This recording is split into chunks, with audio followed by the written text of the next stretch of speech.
Class 6 subject science unit 5 सजीव तथा निर्जीव वस्तुएं living and non living things. Living LIVING फिर से सुने LIVING and AND non NON living LIVING things THINGS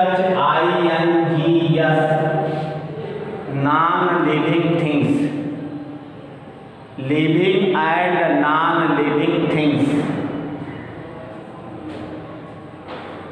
पिछले वीडियो में हम लोग प्रश्न इकाई 4 पढ़े थे,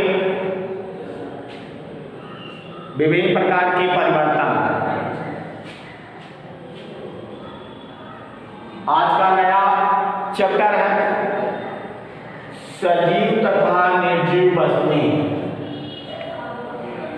सजीव तथा निर्जीव वस्तुएं। आइए हम लोग सजीव एवं निर्जीव वस्तुओं को अध्ययन करेंगे। इससे हम लोग भली भांति परिचित हैं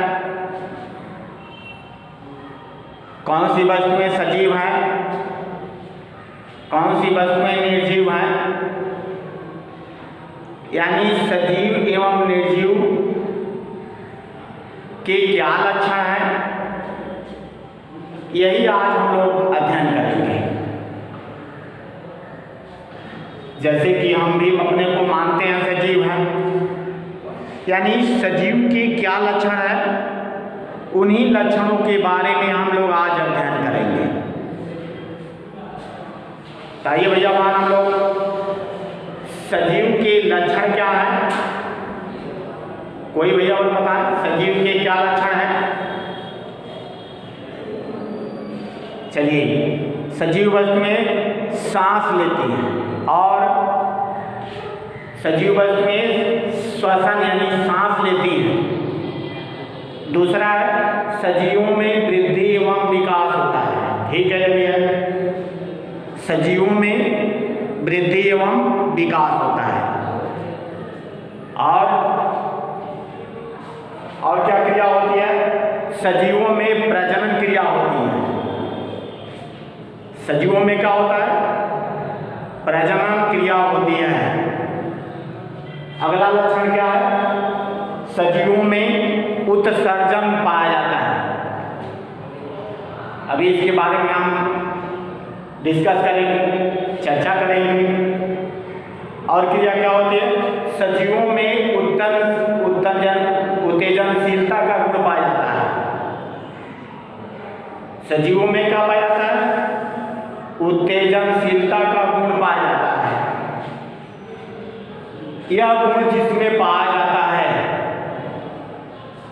वे सजीव वस्तुएं कहलाती हैं, और जिसमें यह गुण नहीं पाया जाता है उसे निर्जीव वस्तुएं कहते हैं। आइए हम लोग क्या लिखे हैं, थोड़ा उसी के बारे में हम लोग अध्ययन करें। सजीव वस्तुओं को कहते हैं living things. Living things means होता है सजीव वस्तुएं वे वस्तुएं जिसमें श्वसन, प्रजनन, उत्सर्जन, संवेदनशीलता एवं वृद्धि एवं विकास का गुण पाया जाता है, उसे सजीव वस्तुएं कहते हैं। जैसे गाय, भैंस, बकरी, मछली, मेढक इत्यादि। आइए फिर से हम लोग सुने, वे वस्तुएं जिसमें श्वसन, प्रजनन, वृद्धि एवं विकास, उत्सर्जन, संवेदनशीलता इत्यादि का गुण पाया जाता है, उसे सजीव वस्तुएं कहते हैं। ठीक, आगे बढ़े। और जिसमें यह गुण नहीं पाया जाता है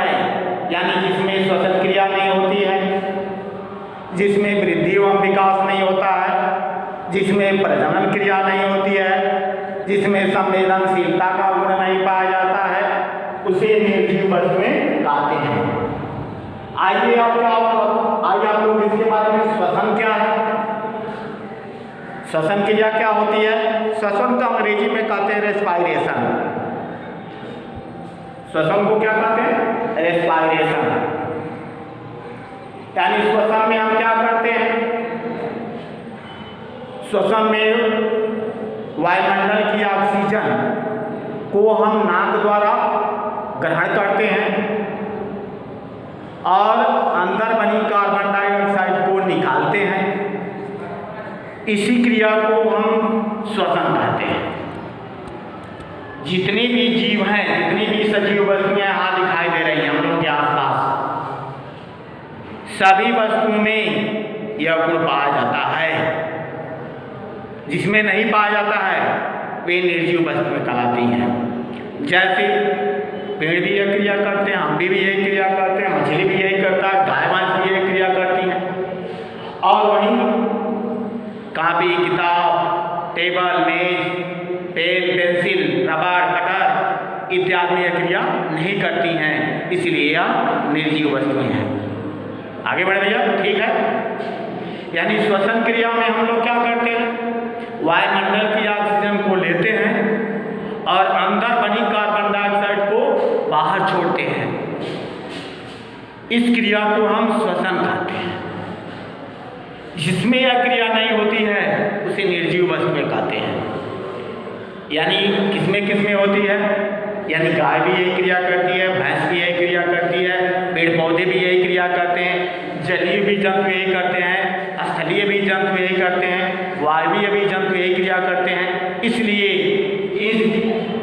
इन प्रकार की क्रियाओं को जो करते हैं उन्हें सजीव कहते हैं, और जो इस प्रकार की क्रिया नहीं करते हैं उनको निर्जीव कहते हैं। आगे बढ़े। दूसरा है वृद्धि एवं विकास। वृद्धि एवं विकास, वृद्धि एवं विकास क्या है, हम लोग छोटे से उदाहरण द्वारा पढ़े। जब हम लोग पैदा हुए थे यानी जन्म लिए थे तो हम बहुत छोटे थे। हमारे हाथ पैर जितने भी अंग हैं बहुत छोटे छोटे थे। धीरे धीरे धीरे वृद्धि करके वृद्धि एवं विकास हुआ, बड़े हो गए। यह वृद्धि एवं विकास कहलाता है।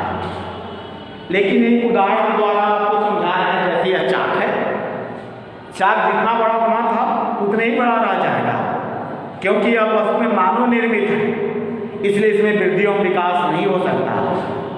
अगर करना चाहें तो होगा, लेकिन बाह्य होगा, आंतरिक नहीं होगा। अब इसको हम समझा रहे हैं बाह्य और आंतरिक क्या कहलाता है। अब जैसे टेबल है, टेबल जितना बनाए होंगे वह उतना ही बड़ा होगा, लेकिन उसको अगर बढ़ाना हो तो हम यह क्रिया कर सकते हैं, उसके चारों पैरों में उसी लकड़ी का हम बना करके उसी तरह से ठोक दें, नीचे से कील लगा करके उसमें ठोक देते हैं, तो उसमें विकास तो वृद्धि तो हो गई, लेकिन यह वृद्धि क्या हुई, बाह्य वृद्धि तो हुई लेकिन बाह्य हुई। जबकि हम लोगों में ऐसा नहीं होता है।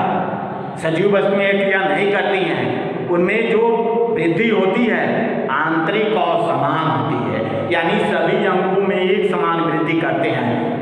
तो जिसमें यह क्रिया होती है, यानी निर्जीवों में थोड़े समय के लिए वृद्धि हो सकता है। जैसे हम पत्थर को हम पानी में रख देते हैं तो देखते हैं कि वह थोड़ा बड़ा हो जाता है, लेकिन बड़ा हुआ तो अंदर से नहीं हुआ, क्योंकि पानी में उस पत्थर के कण के मिले हुए कण हैं जो उस पर बैठ करके यानी तह जम जाती है और वह बढ़ जाते हैं। यानी जो वृद्धि हुआ वह बाह्य वृद्धि हुई, आंतरिक वृद्धि नहीं हुई।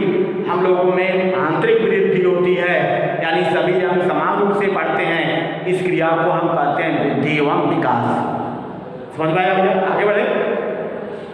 अब क्या है, प्रजनन। इसमें अगला क्रिया है प्रजनन। प्रजनन क्या कहलाता है, यानी अपने समान किसी जीव को उत्पन्न करना है, अपने समान जीव को उत्पन्न करना प्रजनन कहलाता है। प्रजनन क्रिया कहते हैं। प्रजनन वह क्रिया है अपने समान जीव को उत्पन्न करना प्रजनन कहलाता है। जैसे आम के पौधे से आम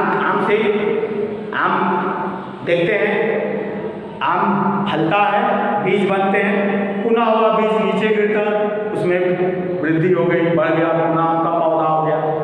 यानी आम के पौधे से आम का उत्पन्न होना। लेकिन किताब है आपकी, कलम है, पेंसिल है, बैग है, यह दूसरा बैग नहीं बना सकती, किताब दूसरे किताब को उत्पन्न नहीं कर सकती। यह क्रिया निर्जीवों में नहीं होती है। ठीक, यानी सजीवों में प्रजनन क्रिया होती है, निर्जीवों में प्रजनन क्रिया नहीं होती है। आगे बढ़े, जैसे देखते हैं कि कुत्ता है, बिल्ली है, चूहा है, गाय है, भैंस है, यह क्रिया पाई जाती है। निर्जीवों में क्रिया नहीं पाई जाती है। जैसे आप चाक है, चाक को अगर कह दिया जाए कि एक चाक उत्पन्न कर दे तो नहीं कर सकता। कुर्सी है, कुर्सी को उत्पन्न नहीं कर सकता। पंखे हैं, पंखे को उत्पन्न नहीं कर सकता, इसलिए यह निर्जीव है। अगला है इसमें उत्सर्जन। अगला इसमें है उत्सर्जन। उत्सर्जन क्या होता है? शरीर में बने वर्ज्य पदार्थों को बाहर निकालना उत्सर्जन कहलाता है। यानी भोजन के उपरांत, यानी भोजन करते हैं, भोजन शरीर में जाता है, उसका पाचन क्रिया होती है, पाचन के दौरान ऊर्जा उत्पन्न होती है और उससे कुछ दूषित पदार्थ यानी खराब पदार्थ बन जाते हैं, उनको बाहर निकालना ही उत्सर्जन कहलाता है। जैसे मलगम है यानी खखार है, अन्य क्रियाएं हैं, मलमूत्र का त्याग है, पानी पीते हैं, जो पानी का क्या है, मूत्र के निर्माण में हो जाता है, ये मूत्र बन जाता है, तो दूषित पदार्थ होगा, उसका त्यागना अति आवश्यक है। भोजन करते हैं, ऊर्जा बन गई जो हमारे शरीर में काम आ गई, और जो उससे दूषित पदार्थ बना उसे त्यागना अनिवार्य काम है। यानी शरीर से दूषित पदार्थ को बाहर निकालना उत्सर्जन कहलाता है। ठीक है, आगे बढ़े। अगला है संवेदनशीलता। यह क्रिया क्या होती है? आइए हम लोग इस पर थोड़ा सा ध्यान करें। यानी आघात के प्रति सचेत होना संवेदनशीलता कहलाता है। आघात से बचने की चेष्टा करना संवेदनशीलता कहलाता है। अब ये क्या होता है? आघात क्या होता है? जैसे हम चल रहे हैं, उधर से कोई कीट आ रहा है हमारे आँख की तरफ, हमारी आँख अपने आप बंद हो जाती है, यही संवेदनशीलता है। यानी गर्मी का मौसम है, अधिक गर्मी पड़ने लगती है, हम तिलमिला उठते हैं तो हम पंखे चालू कर देते हैं, कूलर चालू कर देते हैं, कपड़े थोड़ा सा उतार लेते हैं, अपने को थोड़ा सा रिलैक्स महसूस करने के लिए अपने आप को हम हवा देने लगते हैं। यही यानी यह क्रिया सजीवों में होती है, निर्जीवों में यह क्रिया नहीं होती है। जैसे उदाहरण के लिए किताब को थोड़े समय के लिए तिलमिलाती धूप में रख दें, किताब बेचारी कभी नहीं कह सकती है कि हम अंदर आए, लेकिन कोई सजीव है जैसे हम ही लोग हैं, अगर 10 मिनट 15 मिनट के लिए धूप में खड़ा कर दिया जाए तो आप तिलमिला उठते हैं, चिल्लाने लगते हैं। यह क्रिया संवेदनशीलता कहलाती है। यानी किसी आघात के प्रति सचेत होना, आघात से सचेत होना, यह क्रिया क्या कहलाती है? संवेदनशीलता कहलाती है। यह गुण जिसमें पाया जाता है उसे सजीव कहते हैं, जिसमें यह गुण नहीं पाया जाता है उसे निर्जीव कहते हैं। आइए निर्जीव को हम क्या पढ़ें? अगला है निर्जीव वस्तु। वे वस्तुएं जिसमें श्वसन, प्रजनन, उत्सर्जन, संवेदनशीलता, वृद्धि और विकास का गुण नहीं पाया जाता है उसे निर्जीव वस्तुएं कहते हैं। जैसे कुर्सी, मेज, पत्थर इत्यादि। आज की वीडियो में इतना ही, पुनः हम कल मिलेंगे, तब तक के लिए धन्यवाद। कल हम अगले इस वीडियो के बारे में पढ़ेंगे।